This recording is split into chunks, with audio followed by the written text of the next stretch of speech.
Hello everyone, welcome back to Football Manager 2017 with Newcastle United. And I know you guys are probably quite excited to see how we get on at the start of a new season with all the transfers that we did make in pre-season. It's been a big season of overhaul. We've got the Paolo Roberto brothers. I'm not actually sure if there are brothers. I will try and check later in this episode.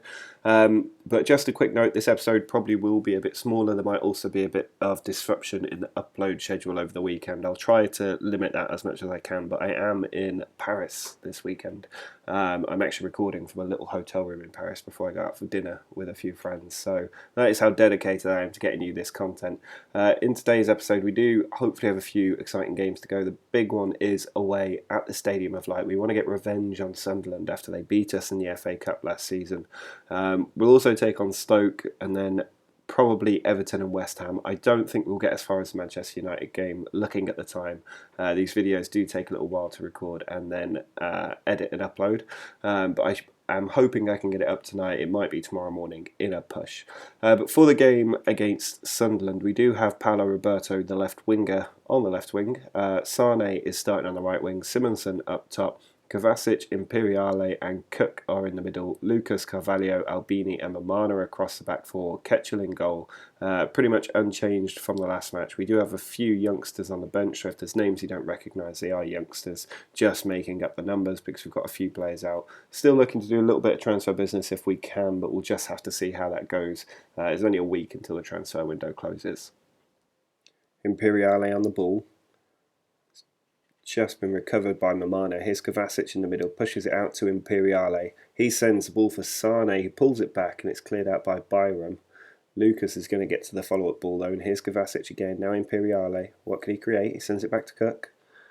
Imperiale dinks it towards Simonsen, who can't win the header. Instead he pushes it over to Sane. He's cutting across, finds Simonsen in a good area. There's Kovacic. Paolo Roberto to Simonsen in on goal, and he's put it in the reverse corner of where the keeper thought he would go. It's an excellent slotted finish to give us a lead. Ospina to Nieto. Now Oscar coming through the middle, and he's found Ospina, who's in on goal and has found the bottom corner. And Sunderland have really come back into it in the second half, but we just shouldn't be allowing them to get these chances, and we've really struggled to beat Sunderland. Well, Sunderland have a corner in the last 20 seconds. They're pitching it to Jordan Ibe on the edge of the area. He finds Oscar. We could still lose it. Carvalho clears it away. Poulsen was offside, and that's going to be the full-time whistle of this match. And we failed to beat Sunderland yet again. It's been several games now since we actually beat them, and it's really annoying that we just can't do it. They're the one team I would really love to beat time and time again, and we're just not doing the job.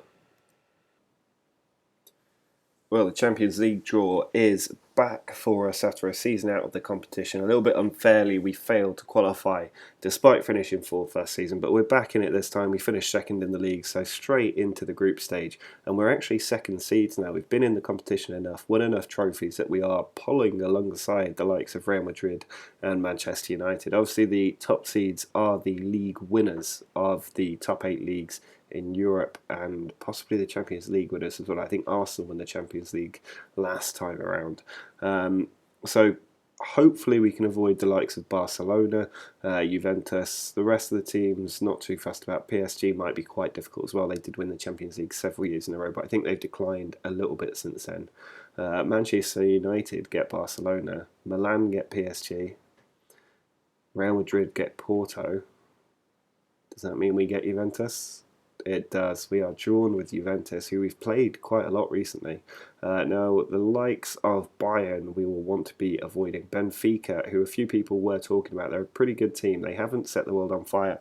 I think mainly because the big teams keep poaching their best players. But hopefully we can avoid them. Everybody else looks kind of okay to me.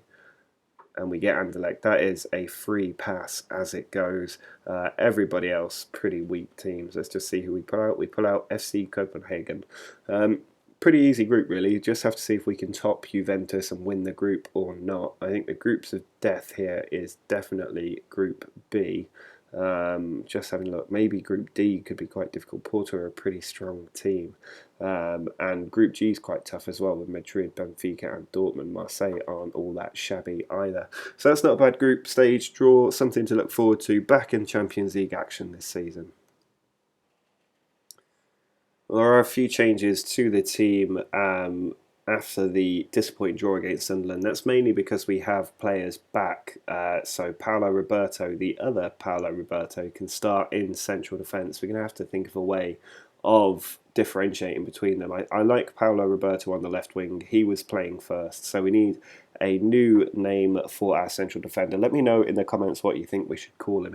Here are his stats, if I can load them up, just so you can see. If you can think of something out of this, he is a player who has a lot of potential. We signed him for £39 million, a big investment in him. But let me know if you've got any thoughts about him. I might also actually just show you his traits, and maybe there's something in his personality we can have a look at. He's a little bit competitive, so maybe he can be the new Vinnie Jones. Let me know in the comments what you think. But he's going to start in the central defence. Felipe Augusto is also going to start at right back. I'm hoping for a good performance from him. He's got a lot of potential. That does mean Milana can move into the centre of defence. Lucas does still have to play at left back, which is not ideal. It's not where we really want him to be, but he will have to play there for now. We've got Imperiale and Kovacic ahead of Lewis Cook. Sane, Roberto and Simonsen are still the front three, and I'm hoping that we can get a good win in this game. Milana to Paolo Roberto. There's Lewis Cook into Kovacic. Now Paolo Roberto again. Cuts in from the left flank. It comes to Kovacic. He finds Simonsen in a good area. There's Felipe Augusto, holds the ball up but then gives it to Augustinson. Cleared upfield but straight at Milana. There's Lewis Cook into Kovacic. Simonsen to Sane. Little passes. Sane's gone for goal and he's absolutely cracked that one with such pace past the goalkeeper. Simonsen's free kick straight into the back of the net. It's 2-0 inside half an hour. Sanson finds Luka. Luka Jovic, tackled by Lucas brilliantly, and there's Simonsen released on the left flank. As an unhappy player, he's still scoring a lot of goals, and he's still going himself, and he's shot that straight at Joel. Imperiale to Kovacic. Loses the ball, and now Gomez can attack down the left wing for Stoke. He's cutting inside. Tackled by Cook, who's already on a yellow card. It's going to be a second yellow, and it's our first red card of this season. Imperiale sends it out to Felipe Augusto. Can he whip the ball in? He does. Matip has it down, but straight at Kovacic. I don't know what the keeper's dive was for then. He's been really, really poor, and we've got 3 goals as a result. Paolo Roberto. Back to Ketchel, who pitches the ball out to Felipe Augusto. He finds Sane. Ball into Simonsen, still on the pitch. Sends it through to Sane, who's been fouled in the penalty area. We've got the penalty and a chance for 4-0. Up steps Simonsen, and it's in the back of the net. That's 4-0 for the second time this season. There is a full-time whistle. It's a 4-0 victory for the second time in a row at home. Not bad at all, and a good way to pick up after that disappointing draw against Sunderland. It looks like our opposition are all faltering as well. I know Arsenal are really keeping it up, and Liverpool. But they've still got to play, and they might even be playing each other. So it's maybe not the end of the world that we've drawn against Sunderland. It's still very early days. Our 4th league game of the season is away against Everton. It's going to be quite a tough match, but hopefully we can get another victory and keep these points racking up early in the season. A bit of a makeshift midfield, really. Imperiale is still not quite fully adept at his new role. He's going to have to get used to. He is normally a number 10 playing in the hole behind the striker. And Paolo Roberto has been moved up to defensive midfield because we're just a bit lacking after Cook went and got himself sent off in the last game. Linord is going to make his first start at left back with Lucas and Mamana finally able to play together in the centre. Felipe Augusto is on the right back position. No change up front or in goal. Serge Aurier gives the ball straight to Kovacic. He can launch an attack from here. He's got Simonsen on the left now. He's lost the ball toward Prowse. Garcia can probably just clear this up top, but he's given it straight to Linord. There's Kovacic into Paolo Roberto. Tackled by Aurier. Not quite able to build our attack yet, and Luciano Vietto is a dangerous player to have the ball. Charging to the byline, pulls it back, and Gerrard is there to score for Everton. Gerard Moreno has made it 1-0. Free kick for James Ward-Prowse, edge of the area, deflected off the wall and in, and we're 2-0 down inside 9 minutes. James Ward-Prowse out to Serge Aurier. There's Yates-Lloyd into Traore and Imperiale with a good tackle. We really need to get our attacking stats up at the minute because 3 shots, 1 on target is not good enough. Here's Simonsen. Terrible ball to Sonny. He's basically volleyed that into his face. And now Vietto's in behind the defence. He's going to score surely. Ketchel with a good stop. Linord dinks the ball over the top. It's headed away. Kovacic finds Paulo Roberto and he's struck the crossbar. And then Sane is denied by Garcia. Traore finds Vietto, who's just beaten the defender too easily, and he's struck the post. And we are so far below Everton at the moment. Felipe Augusto sends the ball down the line, and Zivkovic has got to it. Baba Rahman, our former player, just getting across there. He's always going to do a good job in that position. Augusto again, into Roberto. Gives it away to Yates-Lloyd. Vietto's going to be through on goal. He's deserved a goal today. Has a shot. Saved by Ketchel, and Mamana should clear. Well, we've been absolutely taught a lesson by Everton today. We never even looked like coming back into that match. We had that small chance where we hit the post and there was a great save from Garcia. But I'm very, very unhappy about that. And it looks like this could be a season of home form and a really poor away form. Well, the final match of this episode is actually going to be a Champions League game. It's away against FC Copenhagen. We have to win this game, especially with games against Juventus to come, especially if we want to win the group as well. But we are back with Paulo Roberto in central defence and Lewis Kirk in defensive midfield. That should add a bit more security to our defensive line that was heavily exposed against Everton. We are away from home again. I'm hoping we can get our first away win of the season here. At least I think it would be our first away win of the season, and I am right in thinking that. So we really need to get the Champions League back off with a bang, but I'm hoping that the team will be up for it. It's the first Champions League game in over a year, so let's get into it. Simonsen's free kick, edge of the area, finds the top corner. The keeper didn't even move, and Simonsen gets his 6th goal of the season already. Knockaert's free kicks hit the crossbar, not quite as accurate as Simonsen's was. Sane beats the defender with ease, runs into a defender, then gives the ball out wide to Nielsen. Mamana has it back for us, now Augusto.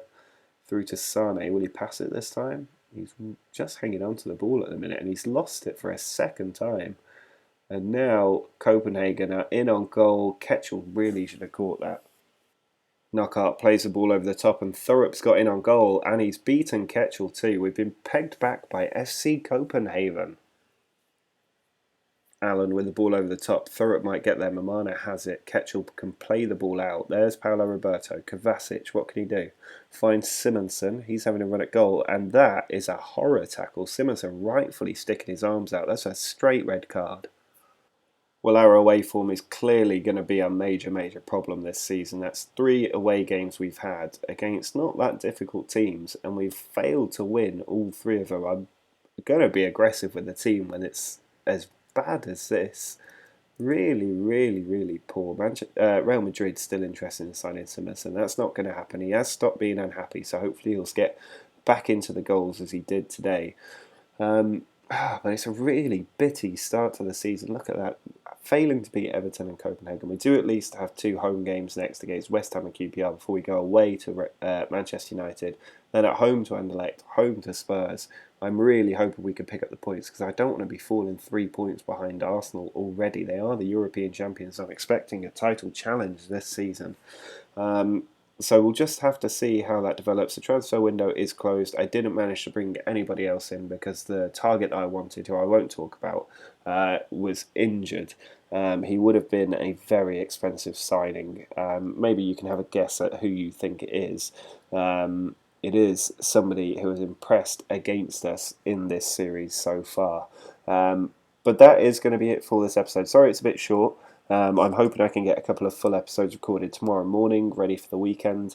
But until next time, see ya.